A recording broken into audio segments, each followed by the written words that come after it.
Welcome to Moxie Journal. My name is Calyx, or I go by Moxie. I use she, her pronouns, and I'm so glad you're here with me today. Welcome if this is your first time to my channel. This is going to be a little bit different content than I usually do. Welcome back if you've been with me before. I'm going to do a little bit of an update on the trip that I just took. So I am going to show some cards. I'm going to talk about how they impacted my trip because they had a role to play, and I'm going to show off a few little souvenirs. So if that's not your jam, totally understand. I hope you'll come back for another video. But if you've been wondering where I was, I'm going to tell you all about it. So here we go. When last we spoke, if you've been here with me before, the last time I was on camera, I was getting ready to go to Egypt. I was so excited. And a little bit of a spoiler alert, I had a fantastic trip for the part that I got to take. So I went to Egypt the last week of February, and I was supposed to be there for the first 2 weeks of March. And this is in 2026 when I'm filming this. And it was a challenging time to be in that part of the world.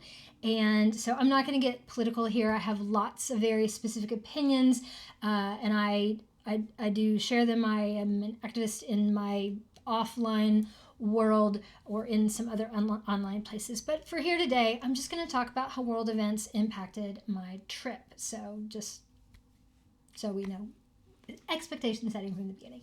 So I was in Egypt and I flew in. So I sort of took two trips in one. I went with my recovery partner that I've mentioned before. We do a tarot draw every morning. We're both in recovery. We use the Naked Heart Tarot as part of our message. Anyway, and we travel together. So my recovery partner and I flew from the States to Heathrow to Cairo, and we were in Cairo just overnight. And then the next day we went to Giza, and we went to the brand new Grand Egyptian Museum, GEM, the GEM.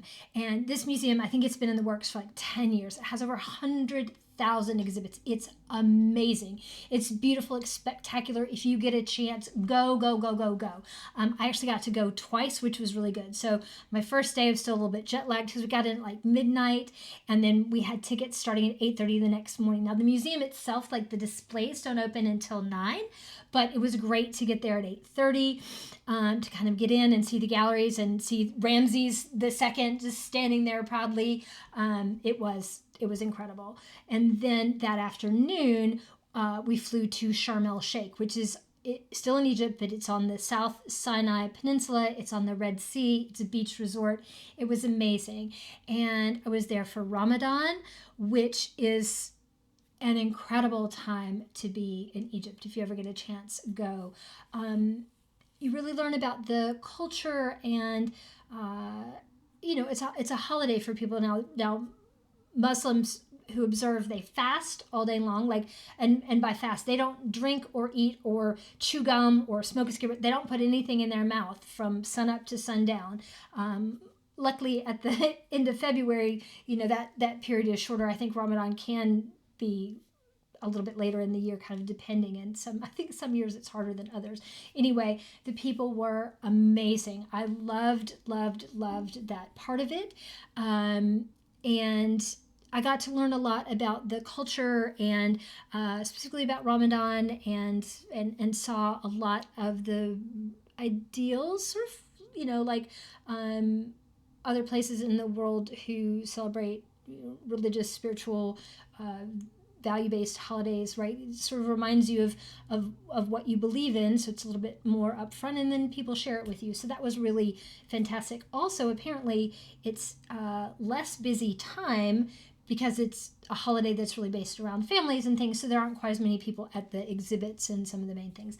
I will say that as an introvert, I found that there were plenty of people at the big tourist exhibits, so if there are more at other times of the year, I'm really glad I was there during Ramadan. It was beautiful weather, had a great time. I was there from the end of the last week of February and the first 2 weeks of March was the plan. Because of world events, I'm from the United States of America, and our leadership decided to start dropping bombs in the Middle East. And even though I was in Africa, it was definitely close. So I spent a week in Sharm el Sheikh, and then I flew back to Cairo, and I had been in Cairo just overnight, and my recovery partner flew on to see their kids who are overseas. And then I met up with a group of artists and was on an art trip. So this is a group I've traveled with before. I just love them. The company that I was with, is the first time I was on with this tour company called Essence of Mulranny. They're based in Ireland, but they have been working with these Egyptian tour operators at Sycamore Tours in Egypt for like 12 years. They've done all kinds of these retreats. They really know the country. They know the experience. They know the people. So it was really an amazing setup. And the plan was to be in Cairo for a few days, see some of the major exhibits, the pyramids, the Sphinx, some of the big archaeological exhibits, the museum in Cairo, and then we flew to Luxor, which is, so if you think of Egypt as the delta, kind of the river kind of goes like this with the delta up at the top. You have Cairo up north, you have Luxor kind of in the middle, and then down south you have a city called Aswan that's down sort of towards the Nubian desert part. It's actually Upper Egypt because the Nile flows from south to north, if you remember, geography. So the trip was with my art friends. We met in Cairo, a few days in Cairo, seeing the major exhibits, flying to Luxor, and then seeing some of the exhibits in Luxor, and then getting on a boat, and then going up the Nile to Aswan for 4 days, making art based on the things that we'd seen and our art teacher, and stopping and seeing some of the temples along the way. Luxor is where Valley of the Kings and Luxor Temple and Temple of Karnak and all that is, and then Aswan down south or up south. I don't know what they say. So what happened was I was not able to go past Luxor, or I guess I chose not to go past Luxor. So I met up with my art friends. We went on and saw some spectacular, saw the pyramids, saw the museum again, had just an amazing experience, really filling our artist selves with these sights and sounds and experiences. And then we flew to Luxor. Luxor's amazing. It's green. It's a different pace from Cairo, and we were in Luxor just overnight, about maybe 1 day.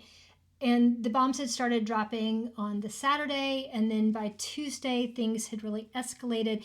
And I was signed up for our government, our State Department. They have this smart traveler enrollment program where you sign up, you get travel advisories, you get information from the State Department, and then they know where you are, so they know who's in country, so that if anything happens, they can contact you and they can help arrange and things. So I will say it sounds great in theory. It didn't actually seem to matter when I was there. When we went, it was the advisory was like a level 2. It's like caution, don't gather in big groups, don't go to political protests, just pay attention, don't be a jerky American and call attention to things. I mean, sort of basic things. Also, there were some places to avoid, right? The North Sinai, there were some specific places in Egypt that they didn't want you going to, or that they listed as more problematic than others. But that's all they said. And just to let you know that didn't change the whole time I was there. Like, I never got a notice from them that updated any of that. But by Tuesday, which I think was like the 3rd, right before, so we'd gotten to see Cairo, we'd flown to Luxor, done sort of one afternoon in Luxor, and then the next morning we were going to do some more Valley of the Kings, and then that afternoon we were supposed to get on the boat and spend our 4 days traveling and making art. Well, that morning things had escalated overnight, and I'm an early riser. I'm such an early riser. So I was up at about like 4 o'clock in the morning Egypt time, and my family and my shipmates, I had been getting notices right since Saturday, since things started, and I had paid attention. I felt totally safe. in Egypt. Like, the people were great. They were welcoming. Things felt very solid. Security is very high in Egypt, just as a routine. Like, if you go into a hotel, they are scanning your luggage as much as they do in the airport. When you go to tourist events, they get everybody off the bus. They scan the bus. You go through a detector. Like security everywhere is very thorough. And the group that I was with, they were well seasoned. They'd been operating tours in Egypt for 12 years. And I felt really good when I was there. It was because I was connected to the outside world and I was getting all these messages about what else was happening that things got a little dicey. And was supposed to get on the boat, and then we were going to be out of comm range, no signal, for about 4 days. And between Saturday and Tuesday, things had just escalated so much, at least, in the media and with everything happening, that I no longer felt safe to be out of communication with my family and friends and the world for 3 days when anything could be happening. And so what happened that Monday night is that's when the United States government got on Twitter or something and just started saying Americans need to get out of these countries. And they listed Egypt, even though I never got an advisory from our State Department. Like, that procedure that they usually follow didn't happen. And so I was really kind of between a rock and a hard place about deciding to come home. And I just decided I needed to come home because, if they say get out and you don't listen and then things happen, like, that just doesn't make sense. So I'm a rule follower for the most part. And so I came home. However, I came home. It was quite a process because, of course, they're telling everybody to get out, and I am an early riser, so I got up and I was working on this at like 5 o'clock in the morning, and I was able to get a flight from Luxor to Cairo, Cairo to Istanbul, Istanbul to New York, New York home. A lot of the people on my trip who got up later and decided to leave as well. Actually, everybody ended up deciding to leave. They actually spent 4 and 5 times as much money to get flights, and they actually couldn't get a flight from Luxor. I think I got one of the last flights out of Luxor that day. And so they all kind of got together and rented a bus. Actually, they couldn't rent a bus because the government, if you have a private bus, everybody on the private bus has to have a permit from the Egyptian government. Otherwise, you have to take a public bus. So they all ended up getting together and getting to get on a public bus and taking a 9-hour bus ride to Cairo and then flying out of Cairo. And even without the cost of that bus, they ended up spending 4 and 5 times as much money because it was just that sort of chaotic trying to get out. Now, the airlines and all the people at the hotels, everybody was doing just the best job. I could be holding up cards or something while we do this. You know what? I'll do this while I'm talking. Anyway, so I had some very kind people. I had a couple of Egyptian storekeepers and things say, no, just stay in Europe. We'll take care of you. This is your, just stay in Egypt. We'll take care of you. This is your home. This is the 1909 RWS Tarot Jamie Sawyer Redux Edition. This is the deck that I took with me. It's beautiful. Let me see if I can figure out where to hold cards so you can see them. Okay. Practice makes perfect. And I took this deck with me as my RWS. And it doesn't have the titles on it, but it's an RWS clone. I love that it has the mandala in the background. Of course, I just love Jamie Sawyer's work. It really speaks to me. And I don't know how you all are when you travel. We play this game, like, what if your house burned down? Or what if you could only grab, 2 decks and be out the door? And those are the decks you're going to use forever. Like, we play these mind games. And so I really had this moment of like, well, I don't know, what if something happens and I have to have these decks. So this is the RWS deck that I took with me. And then, of course, when things started going down, oh, look, isn't she beautiful? Here's the 6 of Cups. Oh.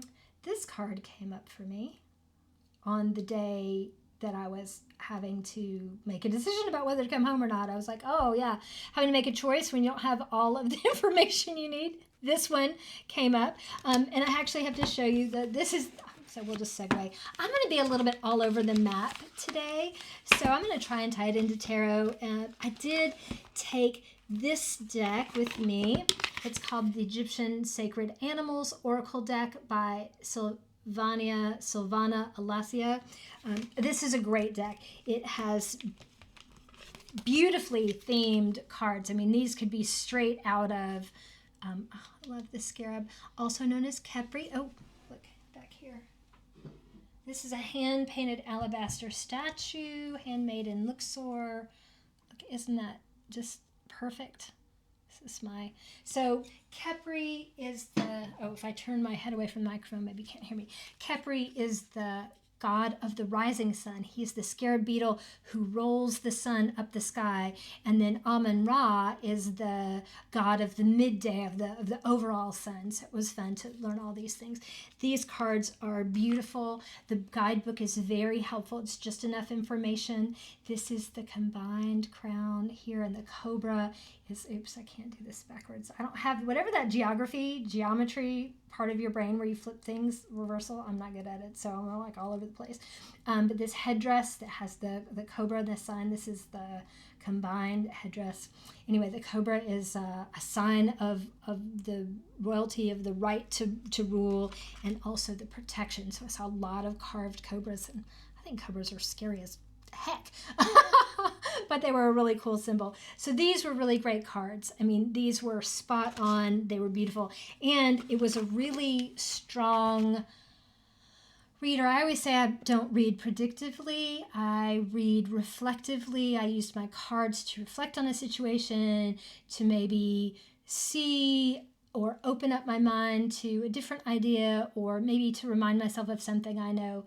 That said, it's often a little eerie how accurate cards are in a predictive way. So one of those examples was, here's another one of my favorite ones. I saw this bee carved into granite, like a 3,000-year-old bee carving, and it looks just like this. It's amazing. Anyway, I love bees. I'm a wannabe beekeeper. Anyway, so the morning of that Tuesday, this is the card that came up. And I was like, oh, Set. So I had been reading about Set, and there are 4 of the gods and goddesses from Egyptian mythology. And it's Set and Osiris, who they call Osiris, which I was like, I mean, Osiris? They're like, Osiris? Who's Osiris? I'm like, oh, Osiris. They are brothers, and then Nephthys, and then Isis. So there are 4 of them, and they're gods and goddesses. So they're all 4 siblings, but Nephthys and Set are a couple, and then Osiris and Isis are a couple. And the mythology is that Set got really jealous of his brother and killed him. Isis brought him back to life. So then Set killed him again, and then this time chopped him up into pieces and scattered him all over the world so he wouldn't come back. And then Isis and Nephthys together went and found all of his pieces, well, except his member, and put them back together, used her magic to bring him back to life. But because he had been reanimated, he couldn't be in the upper world, so that's how Osiris became the god of the underworld. So, but the bad guy in this story is Set. He's a jackal. This is his, so he's like the trickster god. He's like the Loki. He's the difficult one. And I got this, the god of chaos. And this is the card I got that Tuesday morning. So I woke up, I pulled my cards, and I was like, oh, chaos. I don't know about that. I don't know that bodes well for my day. And that was before I saw the news, right? That was before. And then I look at my phone, because I try to look at my cards and kind of do some meditation before I actually get on my screen. But I was checking with home because we were 7 hours ahead. Anyway, and then that's when I saw all my shipmates saying, are you paying attention? Or you should come home. The State Department is saying, get out now, with capital letters. And I'm like, they aren't. I have notices from the State Department. They just say level 2, caution advised, just pay attention. I'm like, they haven't upped it. It hasn't changed at all. But then I started reading more articles, and I said, well, they're putting it on Twitter, which is not the real process, but I'm not going to stay. So that's how all that went. And I was like, oh, what a card to get. Luckily, the next day, as I was traveling, I got this lovely card. This is the sacred cow. And see this, this headdress here. This cow is sacred to Hathor, or Hathor, as they say. And she is the goddess. She is a mother goddess. This is her. She's a cow-headed goddess. Sometimes she just has a female face, but she has little cow's ears. She's wonderful. I love her. I got to see an exhibit about her priestesses who would dance, and they were motherhood and poetry and sacred dance and just the well-being of the kingdom. And so again, I have 3 statues I'm going to show you. I just treated myself to 3 hand-painted alabaster statues. Luckily, I got them in Sharm el-Sheikh because I was going to send them home with my recovery partner so I don't have to carry them the whole way. And I had a wonderful experience. Again, I'm just going to interrupt myself for all of this. I'll go back to showing my RWS cards. And when I was shopping, I had gone in. It's interesting when you're there during Ramadan because a lot of stuff just isn't open during the day. But after sundown, after they have iftar, it looks like iftar, but it's called iftar. And that's the meal that the families break together. They break their fast together. And then it's this, and they break them with dates and some tea. And it's really amazing. I was actually in a taxi cab on my way home, and it was right as the sun was going down. And as we were going through checkpoints, no one breaks their fast alone in Egypt. So if you're driving and you're not going to be able to be home with your family, there are people who come out on the streets, or in our case, like I was going to the airport, so he was taking me through the checkpoints. And so there are guards that are on duty that have to work. They can't go home with their families. Well, people come and they bring them bowls of dates, and they bring them fruit juice and so that no one breaks their fast alone. And these are strangers. It's not like, it's not like it's their mother or sister who comes, although maybe some of them are, but as a culture, they come together and make sure that even if you're kind of stuck on the road at sundown, you're not alone, that you have someone, that you have food, that you're breaking your fast together. I mean, it was just beautiful. Anyway, so where was I in the story? So here are the cards. So my trip home, I was telling you about my statues. So I was in Sharm el-Sheikh. I had gone shopping, but nothing was really open until after Iftar, and then things are open, and there are beautiful sparkly lights. It's like Christmas lights here, maybe holiday lights, all those sparkles, only without all the cold and snow and stuff. So for me, it was perfect. So I'll just be over here, Calyx. And so then what happened was I think we must have had plans, or I go to bed early because I get up so early. And so I had met this really nice shopkeeper named Hassan, and I was just looking. I mean, it was a tourist shop, right? I wanted some souvenirs. I wanted some ticky-tacky ones. I wanted some nice ones. And so I was kind of looking around, and Hassan had, came in, saw me, and he said, "Oh, I'm just breaking my fast. I'll come." I'm like, take your time. I'm just gonna look around. I'm probably not gonna buy anything today." He's like, "Oh, why are you not gonna buy anything?" I'm like, "Well, I'm just looking, I'm scouting." So anyways, I had a great talk with him. He was actually from Luxor City, so he was telling me all about the monuments there and about his family. He showed me pictures of his family, and I said, "I really mean it. I can't buy anything today, but I'm making some notes. I've got a list. I'm gonna come back tomorrow. So what time will we be open?" And so he told me what time, and you could tell he didn't really think I would come back. But I made my budget, and I got this card while I was there too. I had a lot of stuff going on as I was traveling. So I came back, and Hassan was overjoyed to see me, and he said, "Oh, before we shop, he made me hibiscus tea." We sat down and talked about what I wanted, and he's a sales guy, right? So he was trying to show me all these things. He was telling me about all the differences. No, you don't want that one. I was like, I do. I want something, some I want are ticky-tacky things. And then other things I really wanted, like these hand-painted alabaster ones. And he's from Luxor City, so he was like, nah. And he had some that looked kind of similar. He's like, no, these are knockoffs. These are not really hand-painted. These are just manufactured. These ones are. So anyway, so I had a wonderful experience shopping with him. And I haggled a tiny bit. I mean, I'm sure he got the better of me. I didn't care because I spent what I had planned to spend. And he gave me his WhatsApp, like he wanted to send me pictures of his family. He actually really wanted me to come back the next night to meet his family and to have Fatar. And I'm like, I can't. And he's like, oh, please, you really should. You need to see real Egypt. I mean, this is the, souvenirs and stuff, but Egypt is about more. I mean, I cannot tell you how nice the people were. And he was, this was not, just in case you're wondering, he was not hitting on me. Like he's like my son's age, right? He wanted me to meet his mom and his sisters and stuff. And so I was like, thank you so much. But one of the reasons I couldn't do it was the next night I was going on a trip, an excursion from Sharm el Sheikh. I had a bus pick us up at the hotel at 8 o'clock at night, which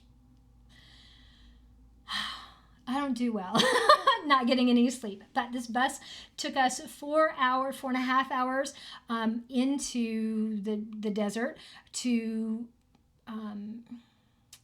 what is it called? St. Catherine's, which is the base of Mount Sinai. And Mount Sinai, like where Moses saw the burning bush, hiked up the mountain, 40 days, 40 nights. Like there's a cave at the top of Mount Sinai where Moses lived. Anyway, I hiked up in the middle of the night. We started the hike at like 1 o'clock in the morning. And the point was to be at the top, to be at the summit by sunrise, which was at like 6:15. We ended up getting up there at about 5:30, 5:40. And it was in the dark. They sort of assign you to groups. We were the Ramses group, so they say, okay. And it's not as organized. The United States, this would never happen because we're such a litigious society. I mean, you're climbing in the dark. They hand you a flashlight if you want one. It's like this tiny, like I think half of them crapped out like partway up the mountain. And it's not like, it's kind of paved right at St. Catherine's, and then it's sort of a little wide path with a little gravel, and then it's just a rocky scramble until the last kilometer, and then it's just sort of straight up, and they call them stairs. This is such a generous word for these. They're square rocks, sort of, and there's 750 of them that you have to climb up for the last kilometer, and I think they said it's about a 7-kilometer hike. It felt like a lot more. And the reason I'm doing a talking face-to-face video is I took some great video footage, and I had all these aspirational hopes, plans to put together a vlog for you, but that editing calyx has not been born yet, so we'll see. So I'm just going to talk you through it. So I went up Mount Sinai. It was an amazing experience. It was not particularly enjoyable. It was hard. It was the hardest hike I've done. I probably should have trained a little bit more. I did have to draw on my previous triathlon training, some mental training, because it was also cold. It was 30 degrees, which in Celsius is like -1. It was just below freezing. And I knew we were going to do this. So I had brought a coat. I brought some layers. And also, you're in the desert and it's that cold. It was a lot. I had a headlamp because, again, we planned ahead, which was great. If you go and you have the stamina, it is a powerful experience. To be with these other people, to be climbing up in the dark, and it's some physical exertions. You kind of have to dig deep and find out your why. Also, another interesting thing is I'm on the path. So they say, here's your tour group, and ours was called Ramses. And when they call your tour group out, they say Ramses, and then you have to answer back. We say Iwa, which I think means okay or yes, so Iwa. And Another thing that they say is Yalla Habibi, which means come on friends, come on friends. So we heard that a lot. Yalla Habibi, meaning don't stop, keep walking. We had 3 Bedouin tour guides, one that was at the front, one was sort of at the middle of the group, one was at the back. So they sort of kept track of us. I didn't ever see anybody counting. There were about 30 of us in our group, but there are, I don't know, 15 or 20 other groups hiking at the same time. And they do kind of release them so you stay more or less with your group. And anyway, we had 3 Bedouin tour guides. Hassan was a very common name. Hassan, Mahmoud, and Jimmy, which I don't think is a very common Bedouin tour guide name, but they were great. And we did tip them at the end. They're also Bedouin folks along the way who, if you were struggling, they would offer to help you, but then they expect to be paid and tipped for that. And our guides were like, if you need help, talk to us first. We'll help you arrange it. So we'll make sure that you negotiate that on the front end. Also, it's dark. I'm a little disoriented because I usually go to bed. I get in bed at 8 and I fall asleep by 9. So this is at 2 o'clock in the morning that we're hiking. So this is not my best time to be really kind of with it. So we're hiking, and again, I'm kind of noticing that there's just like a small kind of wall at the side, and you could just fall off the side if you're not careful. So I'm being very careful. I've got my headlamp. I'm walking. I had a couple of people whose flashlights crapped out, so they were staying close to me because I had a headlamp. And there are people from all over, so you're hearing all kinds of different languages. And then Ramses and Iowa, but it's pitch black, it's cold. You're hiking, I can see just sort of this much. I can see the feet in front of me. I was kind of behind a guy with a bright white backpack that said Borg on it, which kind of was fascinating to me. I'm a sci-fi girl, so I was like, Borg, what? Anyway, so we're hiking along, and all of a sudden I'm hiking, I hear this, it sounded like a boiler was about to explode, and there were no cars or motorized anything. So this sound, it was like ricocheting in the dark. And I looked up, I was terrified. And all of a sudden I look up and there's a camel in my face. I had never heard a camel make a noise, but it sounded like my first thought was, oh my God, something's going to explode. And then there's a camel. And then I thought, oh my God, the camel is going to explode. And then I can't even tell you. It took me a couple of beats to realize, oh, maybe that's just the way camels sound. But it was terrifying in the middle of the night. These guys' mouths making noises. And then this Bedouin's in my face. He's like, camel, camel, camel. So I learned, I don't know why I didn't expect camels. They're all over Egypt. I'd seen a pickup truck with like a bunch of camels in the bed, and they were just all looking around as they're driving on the highway. It was hilarious. I loved it. I thought the camels were great. I've heard that camels spit. I saw probably 1,000 camels. I never saw any of them spit. They're not very attractive, especially if they get their face really close to yours. Oh, they got some facial expressions. Anyway, the whole point of this is that if you're interested in going up and you don't want to do this hike, you can actually ride a camel up. And I was bound and determined not to. I was being very like, I can do this. But I tell you what, as the hours went by on the hike and it got colder and I got tireder, I was like, that camel is sounding better and better. But it's like $100 to go up, and you still have to come down. Although they do have camels on the way down.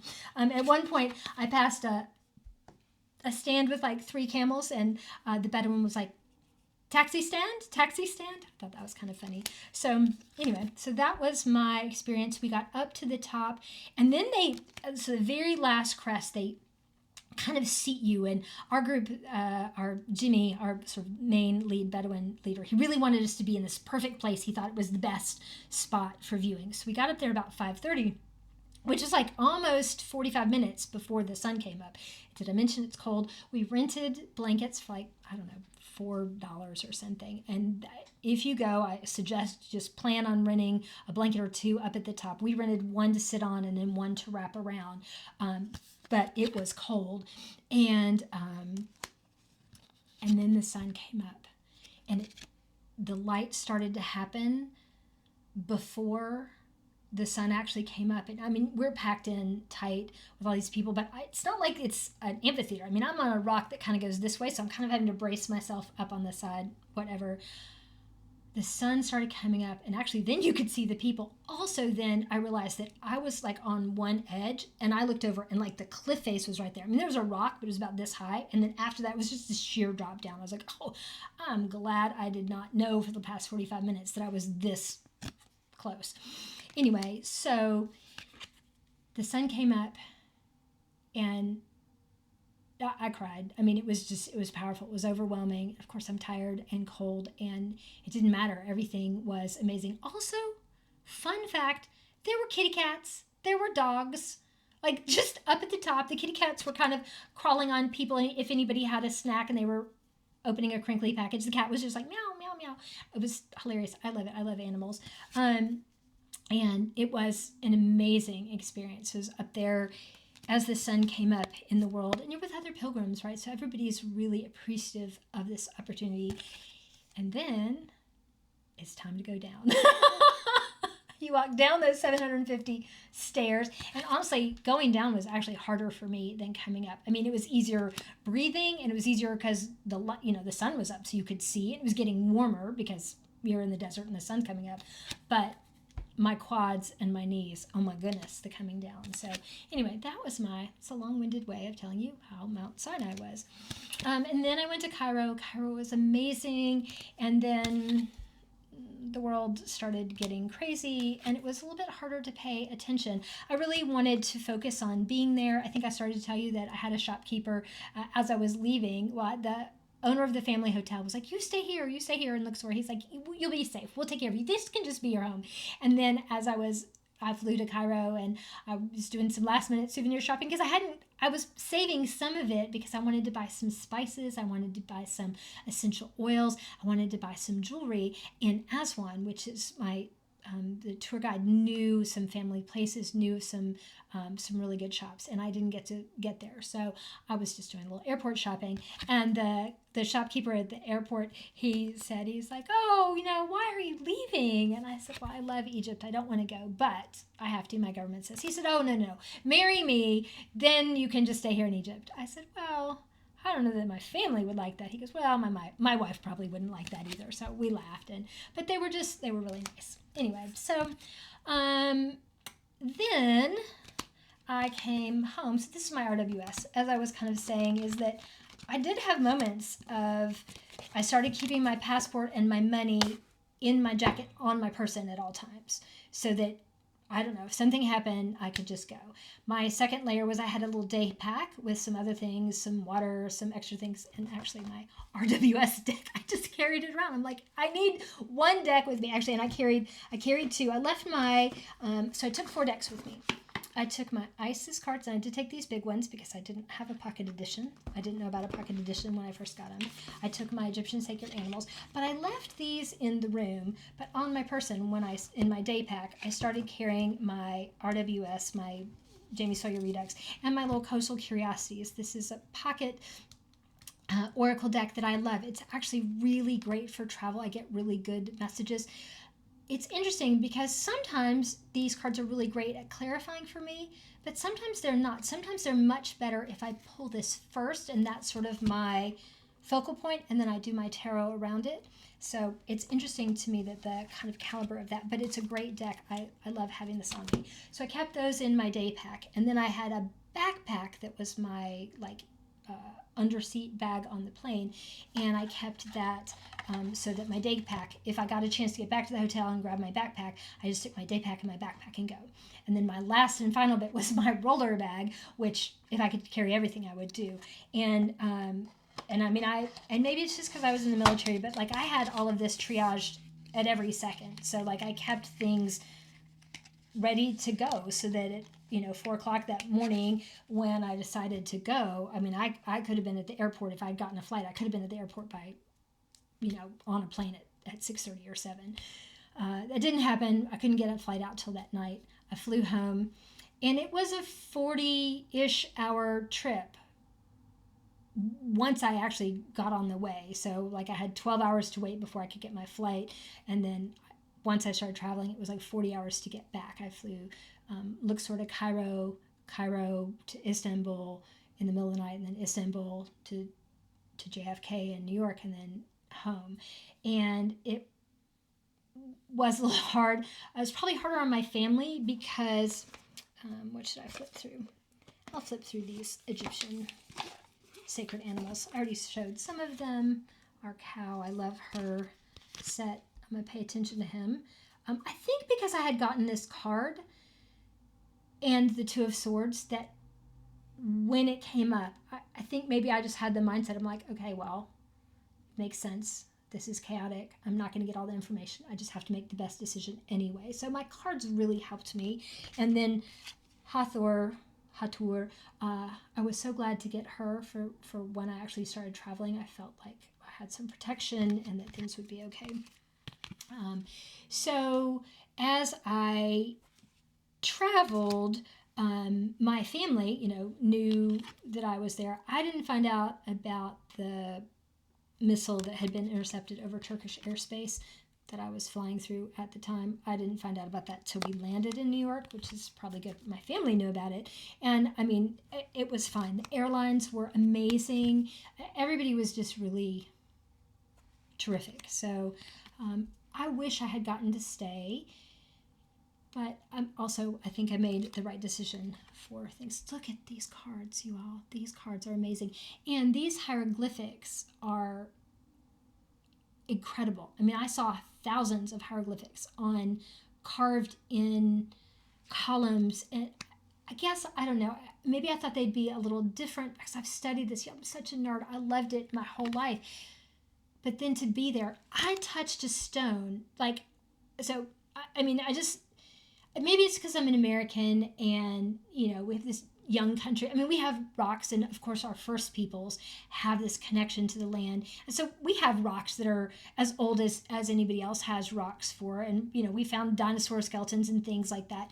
But when I was up in Mount Sinai, I mean, I touched rocks and I walked in places where Moses must have walked. It's not like it's a big area. I mean, there's his cave, and he was there for 40 days and 40 nights. I mean, of course he was there, in some of these places that I was. And there's a pathway that Ramses II, the pharaoh, walked on. This is a ceremonial pathway, and this is the original stone. And I touched the stone. I'm like, Ramses II walked on this stone thousands of years ago. It's just amazing to me. I don't know. Maybe it's not that amazing, but I thought it was fantastic. Again, we already saw the cobra. So the downside especially because I didn't have a lot of sleep, I was probably dehydrated because the desert kind of does that to you. And then I was a little stressed flying by myself in the middle of the night to these places I'd never been. Even though I was trying to do my best, I got home and I got so sick. I picked up some bug. I had spots. First thing I actually thought, I have a mosquito bite. And then I was like, I have 100 mosquito bites on I have a whole rash. So I was kind of teasing. I'm like, well, I had measles, so I don't know what this is. But I thought my body's just stressed. I've been through it. I'm tired. And I obviously wasn't thinking very clearly. Well, about 2 days into this fever, chills, spots, my family's like, do you think maybe you have something like West Nile virus or dengue fever? I'm like, no, where would I? Oh. Now, West Nile virus is actually, was first discovered in Uganda, which is south of Egypt, but still. So I went to the doctor, and I met with infectious disease people, and they're like, oh yeah, this could be, we should check it out. So the good news is it didn't turn out to be orthoflavovirus, which is like mosquito, and mosquitoes love me. So I had been bitten by mosquitoes when I was at Sharm el Sheikh. I put my feet in the Red Sea. Well, I stood in the Red Sea, like the Red Sea that Moses parted, it didn't part for me, other than the water that my feet disturbed. But I did get eaten up by mosquitoes when I was there. So that was a possibility. Turned out I just got a coronavirus, not the one that causes COVID, but there are dozens of them. They gave me the number. I was too sick to pay attention to it. And there's not anything they can do other than to, rest. Don't give it to anybody else. And I'm trying to be nice to the person who must have been on the plane with me somewhere, because they were probably just trying to leave and do what they needed to do and didn't mean to be spreading the virus all over the place. So, you all, the fatigue part was no joke. I was in bed for 20 out of 24 hours for about 10 days. Like, I'm just now feeling human. So I had all these ideas that I would get back, and I would edit my video footage, and I would tell you all about it, and then I would start, catching up on my YouTube friends, and just lay in bed and did nothing. My journal, I'm an avid journaler. I love journaling. So I do all these things, and then I get, and if I have to skip pages, I skip pages. So here we go. So I did a little bit for the museum, and then I left places. I made myself some digital notes to come back to, and then I was traveling, didn't get to come back. There's that. And then I did journal when I was leaving, and then I got home and nothing. I didn't even have time to write. I feel terrible. I just have nothing. I have blank pages. And you know what? It's going to be okay. I'm going to go back and fill in some. Otherwise, for some of them, I'm just going to remember, hey, I wasn't even up to writing I feel terrible. That, it just happens, right? So, what else do I have to tell you? Oh, I think the only other thing I really want to share today is that I was able to buy a deck while I was in Luxor. Now, I didn't buy an Egyptian, made in Egypt Arabic deck or anything. I didn't see anything like that. Look, I bought this cheesy bag, but I love it. It says Egypt, where it all begins. And it's really cool. You all, I saw a whole, what do they call that? Papyrus scroll that was undone that was describing decans, right? The Egyptians invented this idea of measuring time in these ways that we do, and they divided in 12 and then the 10 degrees, and that's how they measured time. And it had to do with ascending through the the spiritual journey that the soul goes on, and that was mimicked in the keeping of time and in the heavens that they saw. I mean, it was amazing. It was really interesting, and of course I don't remember all that. Anyway, so the deck I got, so Egypt, where it all begins, is what triggered that thought, is that they really do. Egyptians are very proud of their culture, and they're like, yeah, everything started here. We invented chakras, we invented timekeeping, we invented, math, we invented architecture, engineering. It's very cool. Now, I also have to say, I went to Bruna Boyne and Newgrange last summer, and those were built 1,000 years before the pyramids. So there was really cool stuff going on in the rest of the world as well. But I loved hearing it. I love people who are proud of their culture. And it was amazing to be somewhere where, the Sphinx, the actual Sphinx, the pyramids, we see them all the time. But if you stand there and you think about copper tools, anyway, so back to the deck that I got. So I got this deck. It's actually a Lenormand deck. I don't know anything about Lenormand, but this is the Egyptian Lenormand by Nefer Khepri, and Khepri is the name of the scarab beetle god. And so this is by Schiffer. I'm sure I could have gotten it in the United States, but I didn't. I got it in Luxor. And my friends who know me, so you all will see me. I wear black and purple, because that's pretty much all I have in my wardrobe. I'm just, and so especially my travel friends, they know this. I'm purple. They see something purple, they're like, "Oh, okay, Lex." And so they were like, "Oh, did you buy this?" It was in a big box. I threw the box away. I knew I wasn't going to travel with the box. And they're like, "Did you buy it just because it was purple?" I'm like, "No, but it did help." So this is a very cool guidebook. It's got colored pages, and it is. Let me get the cards out, and we'll show these. So it's Lenormand. But it's beautifully themed. It's all these pieces that you have in traditional Egyptian culture and life. See, this is one of the ships that we were going to be on the Nile. I'm so sad about that part. I didn't actually get to make any art. That was the part. I was supposed to have 4 days on the Nile with my beautiful mixed media artist teacher, Mary Beth Shaw. If you don't know her, she runs Stencil Girl, Stencil Company, and I'll put a link in the description. She's worth following. She's a beautiful artist. She's a beautiful soul, and we just didn't get to do anything on our trip. But she's amazing. We've had some Zoom classes afterwards. We've all been making art and showing it. So these were a beautiful help to kind of think about it, right? So clouds, snake. Oh, there is a wonderful scroll that has a giant snake, but then people are sitting on like some of the, like the queen is sitting up on one of his bumps, and it's like he looks like a bus. He looks like it looks like something from Richard Scarry, right from the Busy World, like just the snake transporting people, and they're all sitting along. Egypt was amazing. So sarcophagus, I don't think that's a normal Lenormand one, but maybe it is. It's probably death or something like that. Flowers. Somebody, Tammy Pie, you can tell me which ones, how close these are.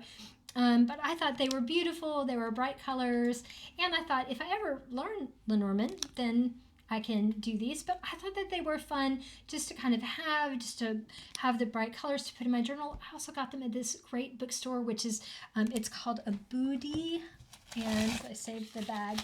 And it says it's the largest collection of Egyptologue books in Luxor. So if you get a chance, go to this. It's right across from the Temple of Luxor. It's right across the on the bank of the Nile there.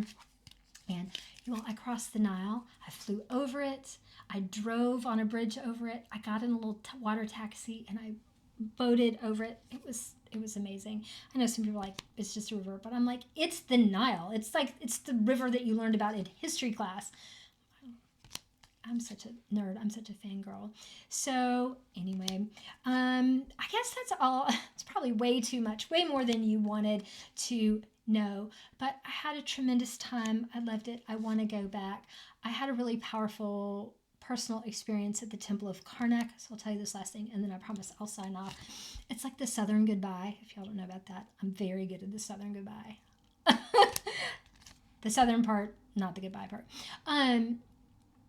And so, again, I told you that our tour operator, who is Irish, who runs Essence of Mulranny, based in Ireland, she's been running tours with this, partnering with this group in Egypt for 12 years. She knows the temples, she knows the pieces. Anyways, we're at the Temple of Karnak, and she said, oh, yes. And she led us over to this kind of back in the corner in this back way. And there was this big sign that said, no entry, do not enter, do not cross. And she just walked right by it. I was like, again, rule follower. And she said, no, come on here. This is a special part. And there were some older men kind of in charge. They weren't really security guards. They were like Bedouin native folks, but this was kind of their part. So she tipped them, and then they took us back into this place, and it was there was a carving of portals. There were these 7 doors, and they were carved in the temple one after another. They were nested, and there was a stone, and you stood in front of it. And so she said, come, somebody said, our group's kind of milling around. They're looking at the carvings because the inscriptions and the carvings, the hieroglyphics were amazing in this little section. It was like this little room. And so Laura dragged me over and she put me on this. She said, okay, stand here and look.